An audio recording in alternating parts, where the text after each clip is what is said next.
Meditando la Biblia en un año, con el pastor Alex Figueroa.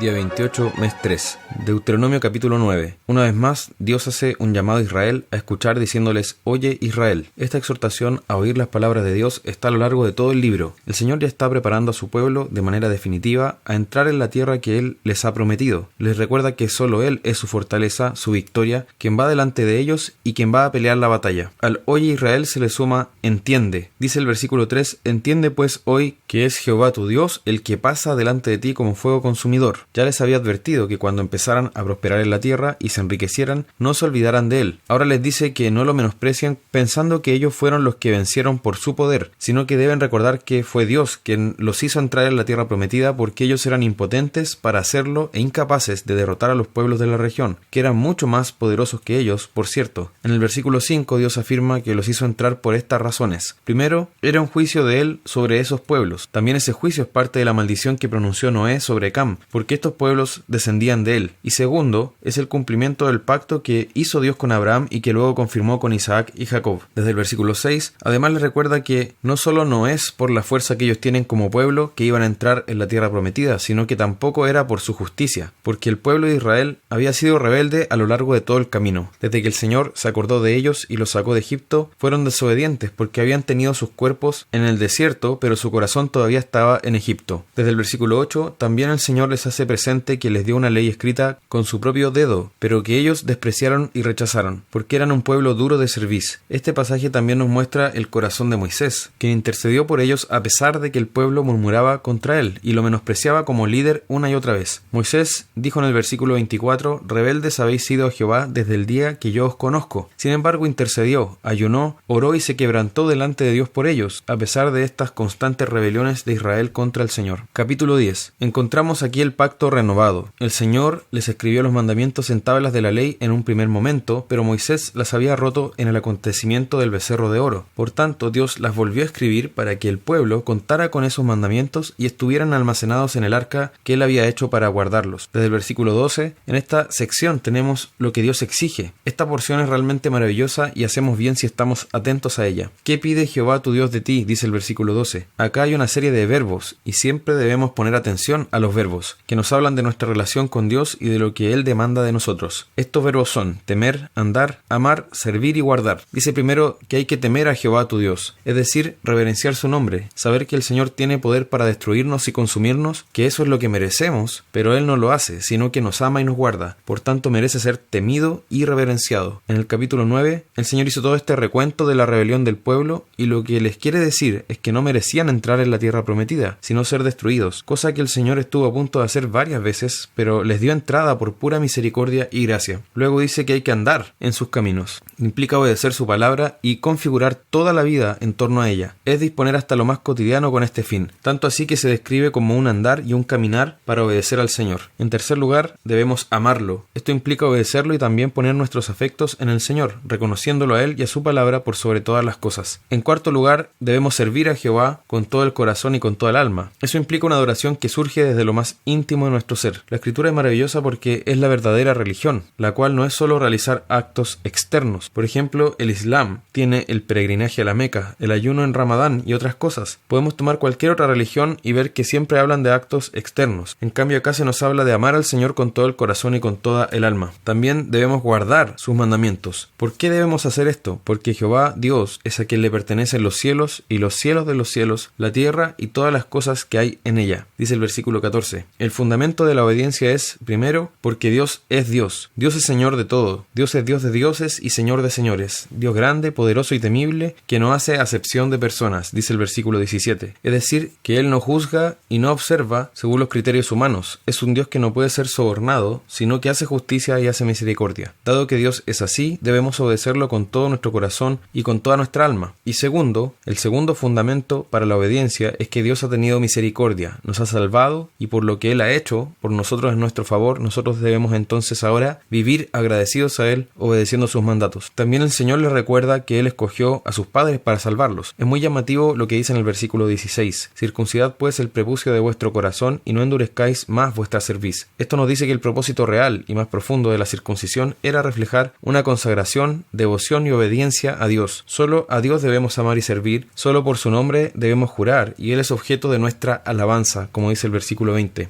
Hasta acá, y sobre todo en el capítulo 4, 8 y 10, se contienen casi todas las respuestas que Jesús dio al diablo cuando éste lo tentó en el desierto. Sus respuestas tenían que ver con este libro de Deuteronomio y la relación que el hombre debe tener con Dios según lo que es escrito en estos pasajes. Salmo 69. Desde el versículo 19 el salmista continúa describiendo la aflicción que sufre por causa del Señor, siendo perseguido y recibiendo burlas e insultos por parte de su pueblo y de gente que se le opuso como adversarios. En esto vemos reflejado el sufrimiento de Cristo en el Calvario, y a la profecía del versículo 9, que fue aplicada al ministerio de Jesús, se suma la del versículo 21. Me pusieron además hiel por comida y en mi sed me dieron a beber vinagre, lo que se cita textualmente en la crucifixión de Jesús. El contexto de esta afirmación calza completamente con lo que nuestro Señor estaba viviendo en la crucifixión, en la persecución y el asedio terrible que sufría mientras Él hacía el bien y estaba obedeciendo al Señor. Desde el versículo 22, el Salmo da paso a una sección imprecatoria, es decir, donde se ora por el juicio a los enemigos y quienes hacen maldad. Quienes despreciaron a Jesús recibieron juicio. El Israel nacional, que rechazó a su Mesías, sufrió la retribución de Dios por este horrible pecado, cuando en el año 70 después de Cristo Jerusalén fue destruida y el templo fue derribado, y hasta el día de hoy no se ha vuelto a edificar. Desde el versículo 29, luego se nos habla de la exaltación de Cristo después de su sufrimiento. Dice el versículo 29, tu salvación, oh Dios, me ponga en alto. Luego de su humillación, el Padre exaltó a su Hijo hasta lo sumo, dándole un nombre que es sobre todo nombre, como vemos en Filipenses capítulo 2, y añade algo maravilloso en el versículo 32, buscad a Dios y vivirá vuestro corazón, porque Jehová oye a los menesterosos. Tenemos esperanza en que no tenemos que ser ricos para que Dios nos escuche. Él no acepta cohecho, como decía el libro de Deuteronomio, y no podemos comprarlo con nuestras obras ni con nuestra posición social, sino que lo que tenemos que hacer es reconocer que somos menesterosos, que necesitamos de su misericordia, bondad y compasión. Debemos ir a Él rogando que tenga piedad de nosotros porque Él oye a los menesterosos, lo que constituye una hermosa promesa. Recordemos todas aquellas promesas que nos hace la Escritura y todas aquellas invitaciones a orar, porque siempre el Señor nos está invitando a ir a Él y promete que aquellos que acudan a su presencia encontrarán al Dios vivo. Él se dejará encontrar por nosotros. Desde el versículo 35 nos dice que los que lo aman habitarán en la ciudad de Dios, en la ciudad de Sión que Él ha preparado para los que le temen. Notemos que el Salmo comenzó en la más profunda angustia, pero terminó en la más gloriosa esperanza, y eso solo puede ocurrir porque en la oración el Espíritu de Dios obra en nuestro corazón y consuela nuestra alma levantando nuestra cabeza. Tengamos en cuenta este privilegio y vayamos a nuestro Dios buscando su paz y su consuelo en la angustia, sabiendo que solo somos oídos porque nuestro Señor Jesucristo sufrió la aflicción y la humillación y debido a su obediencia fue exaltado sobre todo y ahora intercede por nosotros. Proverbios capítulo 12. El versículo 2 nos muestra que el Señor no mira solo la conducta externa, sino que observa nuestro corazón. Dice: Él condenará al hombre de malos pensamientos. Quizá alguien se recrea en el pecado en sus pensamientos, creyendo que mientras no haga nada todo estará bien. Sin embargo, el Señor dice que condenará a ese hombre de malos pensamientos porque nos manda amarlo de todo nuestro corazón, de toda nuestra alma y con todas nuestras fuerzas, como hemos visto en Deuteronomio. Roguemos al Señor que nos dé un corazón puro. En el versículo 3 vemos que es imposible que la impiedad sea un fundamento para quien quiera afirmarse en ella. Es inviable que sea un cimiento para edificar cualquier cosa. Todo lo que se construya o se afirme en la impiedad será derribado y terminará en ruina eterna. En contraste, la justicia es raíz firme, y esto viene del Señor. Es Él quien puso ese fundamento y esa raíz en la obra de Cristo. Por eso, a pesar de que vengan tempestades, el justo no será conmovido, porque su cimiento es Cristo. Lucas capítulo 8. En los versículos 4 al 21 tenemos nuevamente la parábola del sembrador, que también se relata en Mateo y en Marcos. Desde el versículo 11 encontramos que es una parábola que nos confronta por completo, porque nos dice que la semilla es la palabra de Dios, y los 4 tipos de terreno ejemplifican a 4 grupos de personas, todos los cuales oyeron la palabra de Dios, y eso es importante recalcarlo, pero reaccionaron de distinta manera a ella. Los 4 grupos son: primero, los de junto al camino, son los que oyen, pero esa palabra no alcanza ni siquiera a echar raíz porque viene el diablo y quita de su corazón la palabra, para que no crean y se salven, dice el versículo 12. 2 Corintios 4:4 afirma que el diablo cegó el entendimiento de los incrédulos para que no les resplandezca la luz del evangelio de la gloria de Cristo. Hay personas que oyen la palabra y no salen del reino de las tinieblas, simplemente simplemente se quedan allí y no alcanzan a creer ni siquiera de una manera aparente. Segundo, los de sobre la piedra son los que, habiendo oído, reciben la palabra con gozo, es decir, la oyen y muestran entusiasmo, como vemos en el versículo 13. Por eso, hemos dicho ya sobre esta parábola que probablemente en las iglesias tengamos personas que son del grupo de los que cayeron entre las piedras o entre los espinos. En algunas iglesias hacen todo lo posible para que la gente se quede, incluso yendo más allá de lo que la palabra enseña. Es probable que hasta tengan asistentes que son de los de junto al camino, gente que ni siquiera expresa fe, pero la hacen quedarse para que se sientan bien, sin llamarlas al arrepentimiento ni a la fe, pensando que en el camino se podrán salvar. Sin embargo, no es eso a lo que estamos llamados. Los de la piedra reciben con gozo la palabra y creen por algún tiempo, pero se apartan en el momento de la prueba. Es la prueba lo que hace honor a su nombre, aquello que finalmente evidencia la calidad de la fe de una persona, si era aparente o verdadera. Si la fe es aparente, la persona se va a ir, aunque existan muchas iglesias que van a hacer todo lo posible para que permanezcan en sus filas de todas formas. Quizás le van a decir que toquen la guitarra o el piano, que se hagan cargo de un ministerio, que vayan a hacer visitas o les van a pasar algo para que se ocupen. Mas en su corazón la persona ya se ha ido. Tenemos que seguir el criterio de la misma palabra de Dios, porque Jesús nunca rogó a nadie que fuera su discípulo, no por un tema de orgullo, sino porque los verdaderos discípulos lo van a seguir y darán fruto de su palabra, y no van a tener que ser arrastrados como un peso muerto, como un cadáver o algo inerte. Los discípulos se mueven hacia Jesús y responden a la palabra, y no solo por algún tiempo, sino que perseveran hasta el fin. Los de la piedra, aunque manifiesten entusiasmo, en realidad muestran que no son discípulos cuando la prueba llega y se apartan, cuando se dejan guiar más por el desánimo y las circunstancias que los rodean y terminan simplemente yéndose espiritualmente aunque sigan presentes en la iglesia. En tercer lugar, tenemos a los de los espinos. Ellos también oyen, pero fijémonos que aquí hay algo muy importante: no llevan fruto. También estos pueden estar en la iglesia, puede que algunas congregaciones estén llenas de los que cayeron entre los espinos, por la misma razón que ya dijimos antes. Notemos que estos oyen, pero son ahogados por los afanes y las riquezas y los placeres de la vida, dice el versículo 14. Y debido a estos afanes, riquezas y placeres, no llevan fruto. Por ejemplo, si alguien les dice: hermano, vamos a la reunión de oración, o sirvamos, vamos a evangelizar, oremos juntos, leamos la palabra, vamos a los estudios bíblicos. Ellos responden que deben salir, que deben hacer esto o lo otro, o que están trabajando el doble para ganar más y pagar una casa o un auto mejor. No llevan fruto porque están viviendo para este mundo y no para el Señor. Así que cuidado con esto, porque aquellos que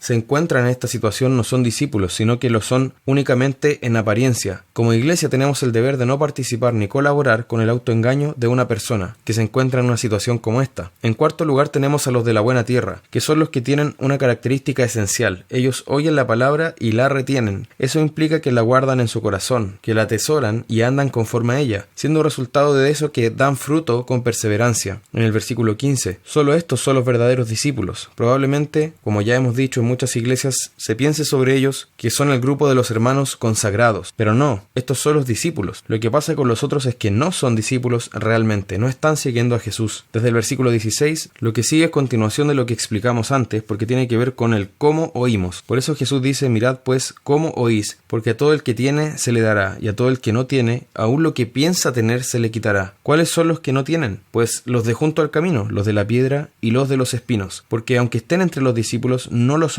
Piensan tener, creen que son, y quizás dicen: soy discípulo, pero no soy tan comprometido. Aún lo que piensan tener se les quitará, y se les echará en las tinieblas de afuera, donde es el lloro y el crujir de dientes, porque no hay nada oculto que no haya de ser manifestado. La palabra manifiesta lo que hay en nuestro corazón y lo saca a la luz. Desde el versículo 19, Jesús habla aquí de la familia de la fe. Quienes pertenecen a esta familia se caracterizan por dos acciones: oír y hacer. Son aquellos a los que Jesús llama después mi madre y mis hermanos, poniéndolos por sobre la relación sanguínea. También así debe ser para nosotros, ya que la familia de la fe es la verdadera familia. Y si Jesús consideró a estos su madre y sus hermanos, ¿cuánto más nosotros debemos considerar madres y hermanos a quienes oyen y hacen la palabra de Dios?